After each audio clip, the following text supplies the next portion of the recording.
मोहतरमा, बहुत बहुत शुक्रिया आपका कि आपने एक अहम मौजू पर मुझे बोलने का मौका इनायत फरमाया। और बड़े अफसोस की बात है कि बड़ी धूमधाम से हुकूमत की तरफ से इस बात को रखा गया, मगर 30 से ज़्यादा MP यहाँ पर मौजूद नहीं हैं।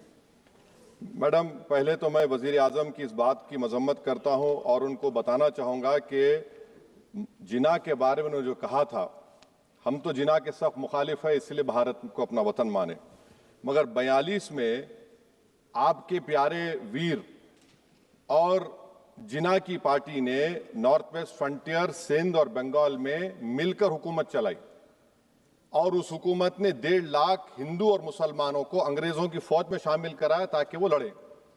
तो किसी शायर ने अच्छा कहा था वजीर आजम के बारे में कि फरेब देकर जमाने को पारसा ना बनिए, इन्हें कहो कि वो बंदा बने खुदा ना बने, अमीर शहर यही चाहता या हजरत कि हमारी चीख गले में रहे सदा ना बने। दूसरी बात मैडम, हमारे वजीर दिफा जनाब राजनाथ सिंह साहब ने बड़ा ही अजीब व गरीब और तकलीफ दे बात कही उम्मुल मोमिनीन के बारे में और उम्मुल किताब के बारे में। उम्मुल मोमिनीन उनको कहते हैं जो हमारे प्रॉफिट मोहम्मद सल्लल्लाहु अलैहि वसल्लम की वाइफ हैं, वो हम तमाम मुसलमानों की माँ, हम उनको तस्वुर करते हैं, मगर हम उनकी इबादत नहीं करते, हम अपनी माँ की इबादत नहीं करते। उम्मुल किताब कुरान है, हम कुरान की इबादत नहीं करते, कुरान अल्लाह का बिजावा कलाम है। तो उसके बारे में शायर ने अच्छा कहा कि खबर नहीं जिन्हें अपने दीन व मजहब की, हमें वो दीन का मतलब सिखाने निकले हैं। अहम बात यह है कि मैडम, हमारे मुल्क का आइन का इस लफ्ज से आगाज होता है वी द पीपल। इसका आगाज भारत माता के नाम से नहीं होता है। हमारे संविधान का जो प्रियम्बल है वो क्या कहता है? Liberty of thought, expression, belief, faith and worship. अगर दस्तूर का ये पहला सफा ये बात करता है तो फिर कैसे किसी शहरी को किसी खुदा, देवी, देवता की इबादत करने पर या सजदा करने पर मजबूर किया जा सकता है? आप ही की पार्टी से आज की जो बातें हुई है इसी का बोल रही हैं। हमारे कॉन्स्टिट्यूंट असेंबली में मैडम एक मोहतरमा थी रोहिणी कुमार चौधरी ने एक तजवीज दी थी कि प्रियम्बल में किसी देवी के नाम से शुरू हो। उन्होंने खास तौर से वंदे मातरम का जिक्र किया, मगर उसको कबूल नहीं किया गया। फिर KV कामत साहब ने एक तजवीज दी कि इट्स सिटीजन्स को बदलकर हर सिटीजन्स किया जाए और खुदा के नाम से शुरू किया जाए, वो तरमीम को मुस्तरद कर दिया गया। हमारे संविधान का उसूल यह है कि भारत क्या है, उसकी अवाम है, अवामी कानून की मुसन्निफ है, अवाम की मर्जी से सबसे बालातर है, अवामी हाकिम है। मुल्क किसी खुदा, देवी, देवता, मजहबी इलामत के नाम से नहीं चलता, ना मुल्क किसी एक मजहब की मिल्कियत है। इसीलिए बाबा साहब अम्बेडकर ने क्या कहा था? उन्होंने मदर इंडिया के नजरिए को मुस्तरद किया। बाबा साहब ने एक नई इस्तिलाह वजह कर दी और कहा कि भैक्षित भारत, ये बाबा साहब अम्बेडकर ने कहा। अब मैडम, अगर मजहबी आजादी इस आइन का बुनियादी उसूल है तो सवाल यह पैदा होता है कि उस वक्त हमारे जो कॉन्स्टिट्यूंट असेंबली के प्रेसिडेंट थे जनाब राजेंद्र प्रसाद साहब ने किस बुनियाद पर वंदे मातरम को कौमी तराना करार दिया? ना तो कोई सेक्यूरिटी रेजोल्यूशन है इसके बारे में। मैडम, मैं आपको बताना चाहूंगा कि जुडिशरी क्या कहती है। बीजू इमैनुअल केस है 1986 का, जिसमें जिहोवा विटनेस ने कहा कि मैं नेशनल एंथम के वक्त खड़े रहूंगी, पढ़ूंगी नहीं। सुप्रीम कोर्ट ने कहा कि उसने कोई गुनाह नहीं किया। वहीं एक 2017 का केस है अश्विनी उपाध्याय का केस सुप्रीम कोर्ट का, उन्हें कहा गाइडलाइंस दिए जाएं वंदे मातरम पर, सुप्रीम कोर्ट ने नहीं कह दिया। फिर आप आ जाइए madam, prevention of insult act national 1971, इसमें नेशनल सॉन्ग नहीं है, सिर्फ नेशनल एम्बलम और आपका नेशनल एंथम है। फिर आप आ जाइए 40th अमेंडमेंट आर्टिकल 51 है, 76 में पास हुआ, उसमें भी इसका कोई जिक्र नहीं है। मैडम, मैं आपके सामने बताना चाहूंगा कि हमारा भारत एक इसका मजमुआ क्या है। इसमें हिंदू है, मुसलमान है, सिख है, ईसाई है, जैन है, एथिस्ट है, मेहनतकश है, किसान, गरीब, मजलूम और दलित है।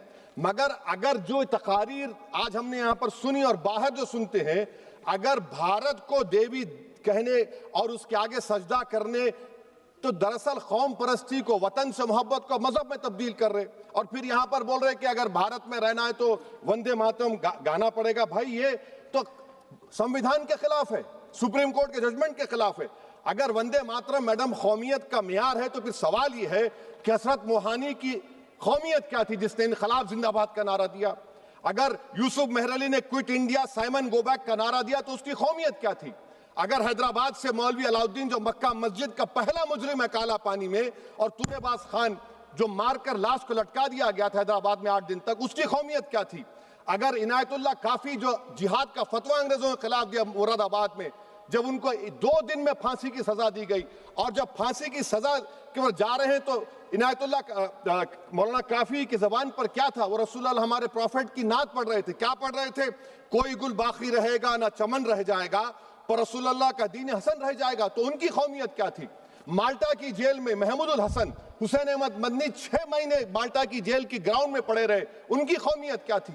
अल्लामा फजल खैराबादी का वो सेल काला पानी का पुकार पुकार कर से पूछ रहा है, जो वहीं पर मर गए, खबर वहां पर है, बताओ मेरी कौमियत क्या थी? मैडम, मैं एक मुसलमान हूं, मैं इस्लाम को मानने वाला बावकार इंसान हूं, और मेरे मजहब की बुनियादी तालीम तौहीद है, ला इलाहा इल्लल्लाह, नहीं है कोई खुदा सिवा अल्लाह के। और कुरान में अल्लाह क्या बोल रहा? इय्याका नाबुदु इय्याका नस्तईन, तुम मेरी इबादत करो, मुझे मानो। मुझे कहां से मिल रहा?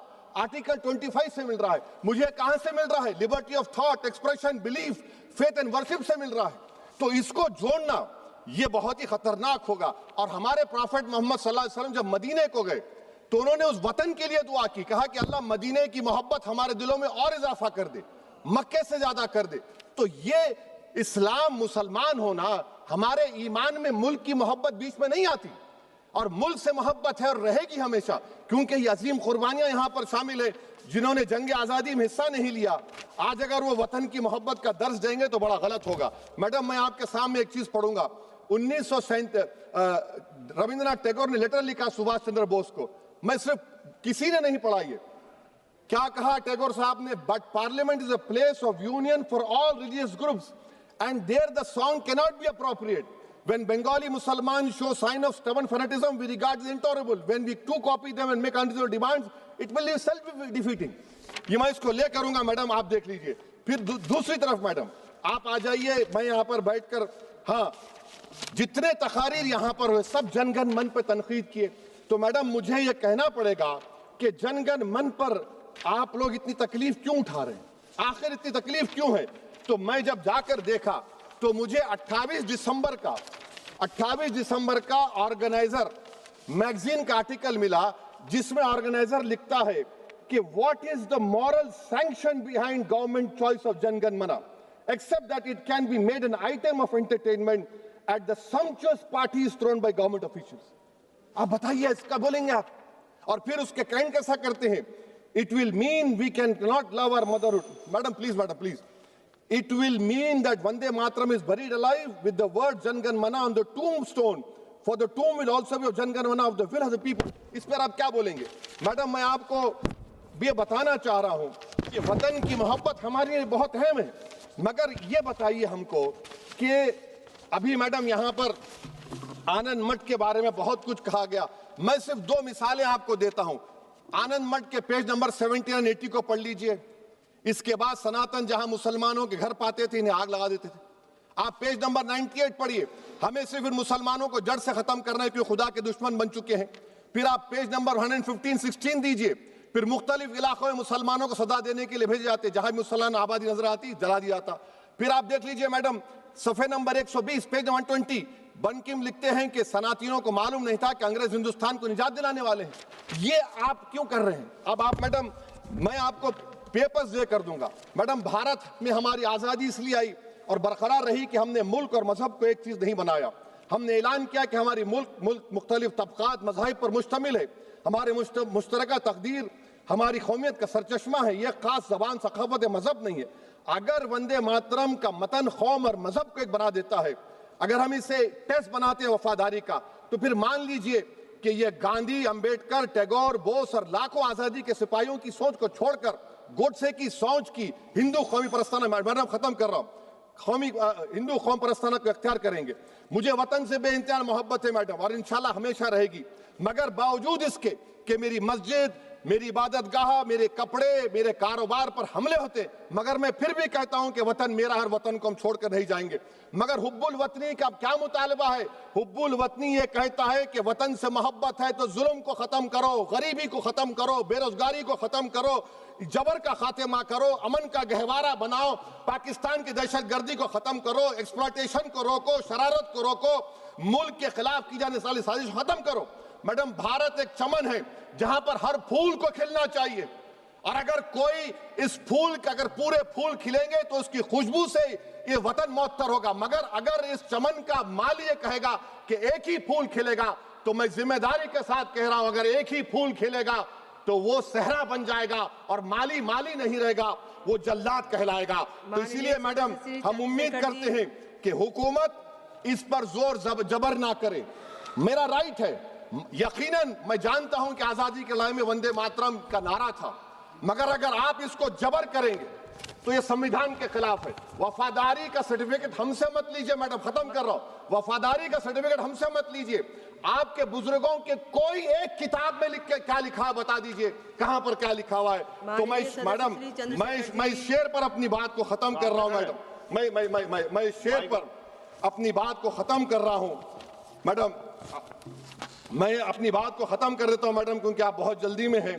कि भारत जिंदाबाद, हिंदू मुसलमान जिंदाबाद, दलित जिंदाबाद, ईसाई जिंदाबाद, आदिवासी जिंदाबाद, जो किसी खुदा को नहीं मानते वो भी जिंदाबाद, और मैडम सब पिछड़ा सब आ गया इसमें। तो हम उम्मीद करते कि इस रूह को आप समझेंगे अगर आप सिर्फ अपनी आइडियोलॉजी को लेकर चलेंगे। और आखिर में मैडम, जनाब बंकिम चंद्रा साहब के बारे में मैं आपके सामने डॉक्यूमेंट लेकर रहा हूं कि उन्होंने बीए का एग्जाम पास नहीं किया था, 7 मार्क्स से फेल हो गए थे, ये भी रख रहा हूं।